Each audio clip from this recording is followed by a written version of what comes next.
Dummy নির্বাচনের মধ্য দিয়ে যে দখলদার সরকার বাংলাদেশ রাষ্ট্রের উপরে চেপে বসে আছে, সেই ডামি সংসদের ডামি এমপি মন্ত্রীরা একটা ডামি বাজেট পেশ করেছে। তো বাংলাদেশ সরকার নিয়ে আমাদের তেমন কোনো মাথা ব্যথা নাই, কারণ একটা দখলদার সরকার নিয়ে আমাদের তেমন কোনো মাথা ব্যথা থাকার সুযোগ নাই।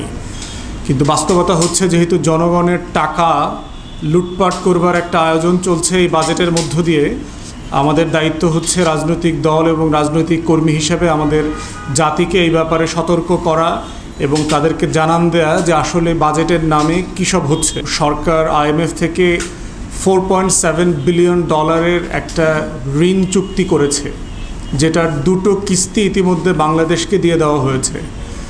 গত মাস 2 আগে আপনারা দেখলেন যে IMF-এর একটা ডেলিগেশন টিম আসছে বাংলাদেশে। তারা প্রায় 8-10 দিন বাংলাদেশে ছিল তৃতীয় কিস্তি ছাড়ের ব্যাপারে আলোচনা করবার জন্য। এটা ধারণা করা হচ্ছে যে এই বাজেটের জন্য, বাজেট বাস্তবায়নের জন্য যে সরকারকে বিশাল পরিমাণ টাকা কর্য করতে হবে, তার অংশ হিসাবে IMF এটা ছাড় দেবে $680 মিলিয়ন মতো আর কি, 6,500 কোটি টাকা।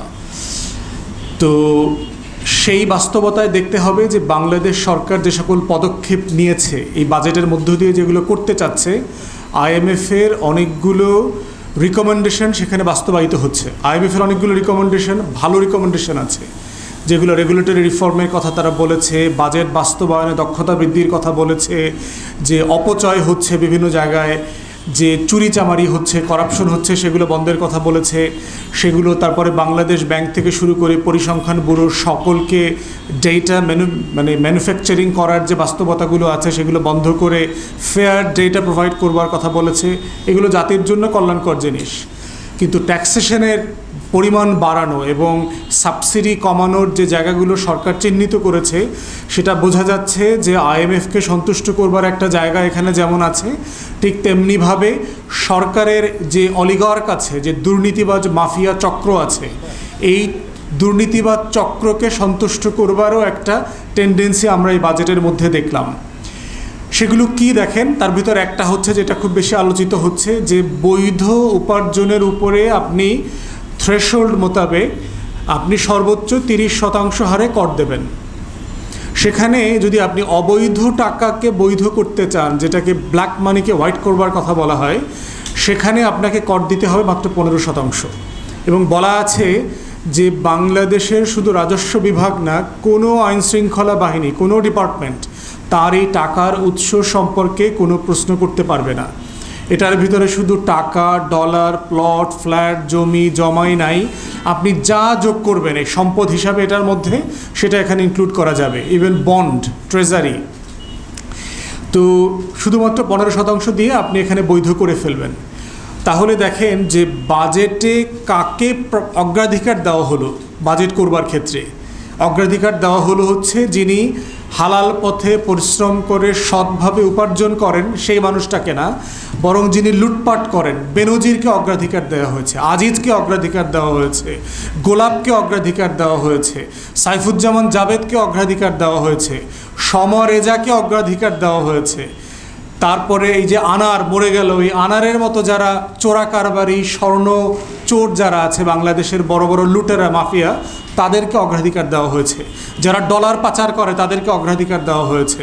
বাংলাদেশ থেকে যারা, চিটাগংয়ে দেখলাম আপনার একটা টিনের দোকানদারকে একটা ব্যাংক 1200 কোটি টাকা লোন দিয়েছে, টিনের ব্যবসা করে, যে অ্যাকাউন্ট ওপেন করার সময় বলেছে যে আমার এই ব্যবসার উপার্জন হচ্ছে 1 লক্ষ টাকা মাসে, তাকে লোন দিয়েছে প্রায় 1200 কোটি টাকা। এবং বুঝতেই পারছেন, এবং এইটা যখন নিউজ আকারে প্রকাশিত হয়েছে, তখন আবার বাংলাদেশ ব্যাংকের যে PR ডিপার্টমেন্ট আছে, তারা আবার তাদের কর্মচারীদের প্রতি একটা নোটিফিকেশন জারি করেছে যে বাংলাদেশ ব্যাংকের কোনো তথ্য, কোনো ডেটা, কোনো জিনিস কারো অনুমোদন ছাড়া কোথাও শেয়ার করা যাবে না, দেয়া যাবে না, এই সকল কথা বলেছে। তাহলে আমরা কি দেখতে পাচ্ছি যে আসলে কার জন্য বাজেট প্রায়োরিটি। দ্বিতীয় একটা এক্সাম্পল দেই, দেখেন যে আপনার টেলিফোনের উপরে, মোবাইল বিলের উপরে ভ্যাট এবং ট্যাক্স বাড়ানো হয়েছে, ইন্টারনেটের উপরে বাড়ানো হয়েছে। আপনি যদি 100 টাকার মোবাইল, ইন্টারনেট এবং এটা সেবা পেতে চান, কল টাইমের সেবা পেতে চান, তাহলে আপনাকে 139 টাকা খরচ করতে হবে। আপনি যদি 100 টাকা রিচার্জ করেন আপনি আসলে 61 টাকার একটা সার্ভিস পাবেন। এটা হচ্ছে অগ্রাধিকারের জায়গা।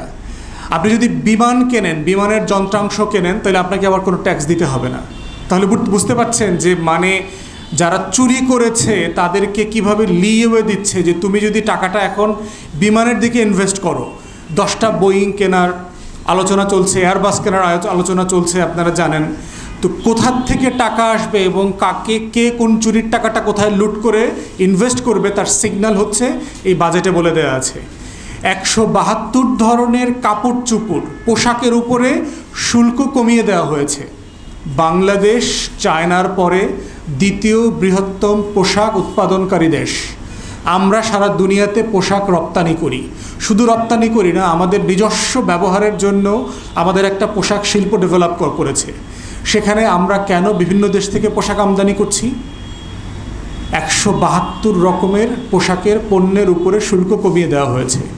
তাহলে আমরা যেটা বলছি যে বাজেটটা আসলে কি মানুষের জন্য করা হয়েছে কিনা, জনগণের জন্য করা হয়েছে কিনা। এবং আমরা বারবার বলেছি যে একটা অনির্বাচিত ডামি সরকার কখনো মানে জনগণের জন্য বাজেট দিতে পারবে না, কারণ সে যাদের দ্বারা নির্বাচিত, যে সকল অলিগার্ক, যে সকল ক্ষমতাবান লুটেরারা, মাফিয়ারা তাকে ক্ষমতায় বসিয়েছে এবং ক্ষমতায় রেখেছে, সে শুধু তাদের জন্যই বাজেট তৈরি করছে এবং এই বাস্তবতাটা চলমান আছে। আপনারা দেখেন আমাদের এই মান্যবর আওয়ামী লীগের সভানেত্রী দিল্লিতে গেছে মোদির সরকার শপথ গ্রহণ অনুষ্ঠানে।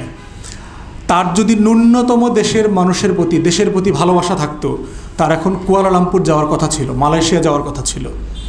বাংলাদেশের 30,000 শ্রমিক মালয়েশিয়া যেতে চায় এমন ভিসা নিয়ে সকল টাকা পরিশোধ করে টিকিট কিনে বসে আছে, যেতে পারছে না, বিমান নাই। 31 তারিখের মধ্যে সব ফ্লাইট শেষ হয়ে গেছে। আরও লক্ষ লক্ষ মানুষ টাকা দিয়ে বিভিন্ন এজেন্সির কাছে টাকা ফেরত পাচ্ছে না।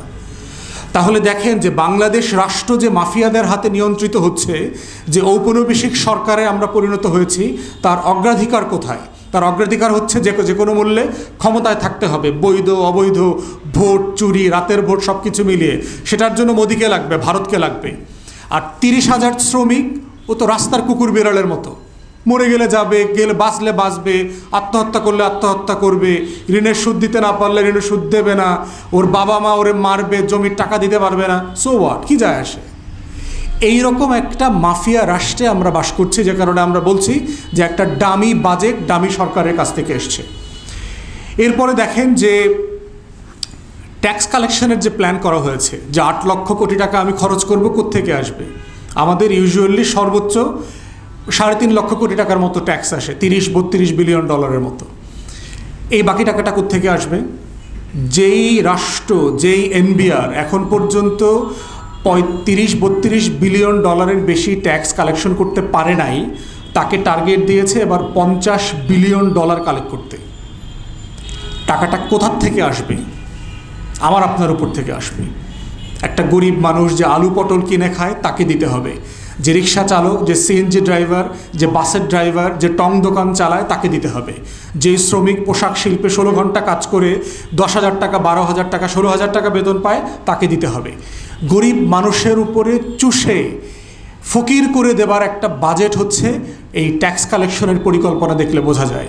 কারণ ব্যবসায়ীরা তো ট্যাক্স দিতে পারবে না, তার রপ্তানি কমে গেছে, সে ব্যবসা করতে পারছে না, ব্যাংকে রিজার্ভ নাই, ব্যাংকে ইনভেস্ট করবার মতো টাকা নাই, ব্যাংকে ডলারের অ্যাকাউন্ট করতে পারছে না।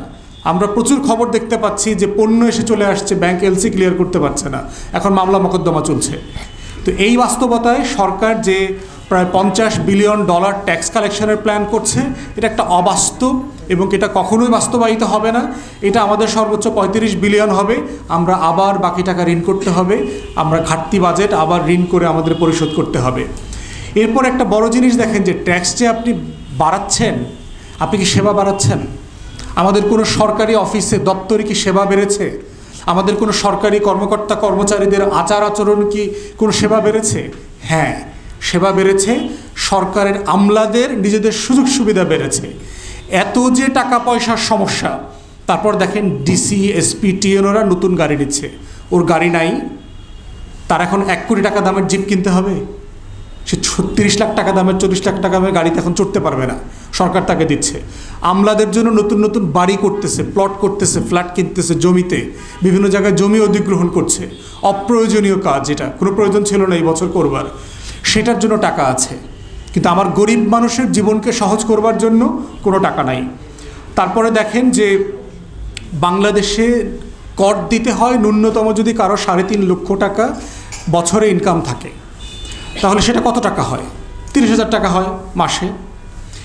আপনি যদি সরকারের ইনফ্লেশন হিসাব করেন, সরকার বলছে এটা গত 15 মাস থেকে আমাদের ইনফ্লেশন মুদ্রাস্ফীতি হচ্ছে 9%, যদি এটা একটা মিথ্যা কথা, এটা ন্যূনতম 20% উপরে। তো 9% ইনফ্লেশন মানে হচ্ছে গত 1 বছরে যার 30,000 টাকা ইনকাম ছিল তার সেখান থেকে আরও 9% টাকা কমে গেছে। এর মানে হচ্ছে কত কি, ধরেন আপনার যদি 3.5 লক্ষ টাকা বছরে ইনকাম থাকে, সেই টাকাটা এখন ধরেন 3,20,000 টাকায় পরিণত হয়েছে, 3,15,000 টাকায় পরিণত হয়েছে। আপনি যদি সেখান থেকে এই ইনফ্লেশনের টাকাটা বাদ দেন, তাহলে এই যে বাস্তবতাটা যে বলা হচ্ছে 3.5 লক্ষ টাকা ইনকাম থাকলে ট্যাক্স দিতে হবে না, আসলে বাস্তবতা কি তাই? আসলে 3,10,000 টাকা ইনকাম আছে, 15,000 টাকা ইনকাম আছে, এমন মানুষদেরকেই ট্যাক্স দিতে হবে। তাহলে ইনফ্লেশন যে আমার টাকাটা খেয়ে ফেলেছে সেইটা পর্যন্ত এখানে সমন্বয় করা হয়নি। এটা ন্যূনতম 4 লাখ টাকা করবার দরকার ছিল এবার, যদি গত বছরের ইনকামটাও আমার থাকতো, সেটা হয়নি। তো আমাকে ট্যাক্সের বোঝা বাড়াচ্ছে, আমার যে ইনকাম কমে গেছে সেটা বিবেচনা করা হয় নাই, এই 1 বছরে যে আমার খরচ বেড়েছে সেটাও বিবেচনা করা হয় নাই, কিন্তু আমার উপর একটা করের বোঝা অন্যায্যভাবে চাপিয়ে দিয়েছে। তারপরে দেখেন যে খরচ, আমরা বারবার বলেছি যে বাজেট এই ধরনের একটা সিচুয়েশনে বাংলাদেশের গত 54 বছরের ইতিহাসে আমাদের অর্থনীতি সবচেয়ে নাজুক অবস্থায় আছে। ইভেন যুদ্ধের পরের অর্থনীতিতেও এত বাজে অবস্থা তৈরি হয়নি আমাদের এখন যে বাজে অবস্থা তৈরি হয়ে আছে। এই অবস্থাতে আমাদের দরকার ছিল কৃচ্ছ্রতা সাধন, দরকার ছিল আমার খরচ কমানো, দরকার ছিল আমাদের ন্যূনতম প্রয়োজনীয় কাজগুলো করবার দরকার ছিল। এর মধ্যেও দেখলাম যে প্রায় এডিপি প্ল্যান করেছে, প্রায় 1300 প্রকল্প হাতে নিয়েছে, যার অধিকাংশ আনসাস্টেইনেবল, দরকার নাই আমার। কোনো কোনো প্রকল্প আছে আপনার গত 10 বছর ধরে চলছে, টাকা খরচ করা হয়েছে, প্রকল্পটা প্রায় 300-350 প্রকল্প গত 2 সপ্তাহে বাতিল করে দিয়েছে সরকার। তো টাকাগুলো খরচ করলো, জবাবদিহিতা কোথায়? আমার কাছে টাকা নাই, তাহলে আমি কেন ঋণ করে এত ঘি খাবো? আমি কেন আমার ন্যূনতম যে উপার্জন আছে সেই 32-35 বিলিয়ন ডলারের ভিতরে খরচ করছি না? আপনি আরও 5 বিলিয়ন কর্য করেন, 15 বিলিয়ন কর্য করেন, কিন্তু আপনি 30-35 বিলিয়ন এক্সট্রা কর্য করবার চিন্তা করছেন। তাহলে এইভাবে যে উন্নয়ন প্রকল্পের নামে আমাদেরকে একটা ঋণের জালে যে আবদ্ধ করছে আমাদের ভবিষ্যৎকে, নতুন প্রজন্মকে, এবং যে সন্তানের এখনও জন্ম হয় নাই তাকে পর্যন্ত একটা ঋণের জালে আবদ্ধ করে ফেলছে এই বাজেটের যে দামি বাজেট এবং দামি সরকার। তাই আমরা বারবার বলেছি যে একটা অগণতান্ত্রিক, অনির্বাচিত, দখলদার সরকারের পক্ষে কখনো দেশের মানুষের কল্যাণ বিবেচনা করে কোনো বাজেট দেয়া সম্ভব না। শুধু দেখেন খরচের খাতগুলো দেখেন, বাজেটের শতাংশের হিসাবে আপনার যদি 100 টাকা থাকে, আমাদের 15 টাকা চলে যাবে শুধু সরকারি কর্মকর্তা কর্মচারীদের বেতন দিতে। অথচ এর আগে আমি বলেছি যে এটা আমাদের যে কর্মকর্তা কর্মচারীর সংখ্যা আছে এটার 1/10 দিয়ে আপনি বাংলাদেশ রাষ্ট্রকে চালাতে পারবেন। যেখানে আমার প্রায় 13-14 লক্ষ কর্মকর্তা কর্মচারী আছে, এটা আপনি 2 লক্ষ কর্মকর্তা কর্মচারী দিয়ে এই রাষ্ট্র চালানো সম্ভব। তাহলে আপনি কেন 14 লক্ষ কর্মকর্তা কর্মচারীকে বেতন দিচ্ছেন? যে ডিপার্টমেন্টে একজন কর্মকর্তাকে দিয়ে চালানো যায় সেখানে কেন আপনি 10 জন কর্মকর্তার বেতন দিচ্ছেন? তাকে গাড়ি দিচ্ছেন, তাকে প্লট দিচ্ছেন, ফ্ল্যাট দিচ্ছেন, সুযোগ সুবিধা দিচ্ছেন। রাষ্ট্রের টাকা না, এগুলো করের টাকা না? তো খরচ কমানোর মানে মাতব্বরি করার, ফাত্রামি করার, উন্নয়নের নামে লুটপাট করবার কোনো কমতি আমরা এই বাজেটে দেখতে পাচ্ছি না। লোন ডিফল্টার দেখেন, এই যে 5.5 লক্ষ কোটি টাকা ঋণ খেলাপি আছে, প্রায় 55 বিলিয়ন ডলার, ব্যাংক খালি হয়ে গেছে, বিনিয়োগ হচ্ছে না এই কারণে। সেই টাকা উঠানোর কোনো পরিকল্পনা আমরা বাজেটে দেখলাম না। বিনিয়োগ আকৃষ্ট করবার মতো কোনো পরিকল্পনা দেখলাম না, দেশি হোক বিদেশি হোক। দেশি বিনিয়োগ তো সুযোগ নাই, আপনার ব্যাংকে টাকা নাই যে বিনিয়োগ করবেন, বিনিয়োগের জন্য যে টাকা দিবে সেটা সুযোগ নাই। ইম্পোর্ট করবার মতো, এলসি খোলবার মতো ডলার নাই, তাহলে আমার দেশে বিনিয়োগ হবে কোত্থেকে? বিনিয়োগ না হইলে, যদি আপনার কোম্পানি না হয়, শিল্প কারখানা তৈরি না হয়, তাহলে চাকরি তৈরি হবে কিভাবে? আমার যুব সমাজের এমপ্লয়মেন্ট তৈরি হবে কোত্থেকে? সেটা নিয়ে কোনো মাথা ব্যথা নাই। তাহলে পুরো বাজেট জুড়ে দেখলাম IMF-এর পরামর্শ আর একটা সুবিধাভোগী মাফিয়া চক্রকে টার্গেট করে কিভাবে অন্যায্য করের চক্র তৈরি করা যায়, যে গরিব মানুষ কর দিয়ে বড়লোকদেরকে আরও বড়লোক করবে। এই প্রসেসের বাজেটটা আমরা দেখতে পাচ্ছি, যেটার মধ্যে জনগণ অনুপস্থিত। অতএব এই দামি বাজেটের সুবিধাভোগী একমাত্র ব্যক্তি হচ্ছে আমাদের এই সকল এসালম, বেক্সিমকো, সামিট গ্রুপ, বসুন্ধরা, তারপরে ইউনাইটেড থেকে শুরু করে যারা খাবারের ব্যবসা করে, বিদেশ থেকে খাদ্যপণ্য আমদানি করে, এই কোম্পানিগুলো। IMF-এর সুবিধা হবে, তারা লোন দিবে এমন একটা দেশকে, তারা জানে যেন এই দেশটা আমাদের সুদটা ফেরত দিতে পারে। লস কাদের? এই বাজেটের মধ্য দিয়ে পুরো দেশবাসীর লস। এই বাজেটে পুরো 20 কোটি মানুষের ভবিষ্যৎকে চুরি করা হয়েছে আর বর্তমানকে পণ্ড করে দেওয়া হয়েছে। ভোগান্তি ছাড়া এই বাজেট থেকে আমার আপনার সাধারণ মানুষের পাবার মতো কিছু নাই। তাই আমরা বাজেটকে প্রত্যাখ্যান করেছি। আমরা বারবার বলেছি যে একটা অগণতান্ত্রিক সরকারের বাজেট দেবার, জনগণ থেকে ট্যাক্স ভ্যাট উত্তোলন করবার এবং খরচ করবার কোনো অধিকার নাই। এটা একটা অবৈধ কাজ করছে তারা, সাংবিধানিকভাবে এবং ডেমোক্রেটিক প্রিন্সিপাল মোতাবেক। তো বাজেটের এই রিয়াকশনের পরে আপনারা জানেন যে বাংলাদেশের একটা গুরুত্বপূর্ণ খাত হচ্ছে স্বাস্থ্য বিষয়ক, শিক্ষা এবং সেবা। ডেঙ্গুর আক্রমণ চলছে আপনারা জানেন, তারপরে হচ্ছে বিভিন্ন অঞ্চলে বন্যা হচ্ছে। এই যখন ভাসমান যে মানুষগুলো আছে এবং এই অঞ্চলগুলোতে উপজেলা স্বাস্থ্যকেন্দ্র যেগুলো আছে সেগুলো পর্যন্ত ক্ষতিগ্রস্ত হয়েছে। বাংলাদেশে যে সকল ডাক্তাররা বিশেষজ্ঞ ডাক্তার হবার জন্য গবেষণা করছেন, পোস্ট গ্র্যাজুয়েট রিসার্চ বলে, তারা আন্দোলন করেছেন মাসের পর মাস তাদের ভাতাটা 15,000 থেকে 25,000 করার। যেটা 30,000 টাকা ছিল সেটা 50,000 টাকা করবার, কিন্তু সেটা করা হচ্ছে না।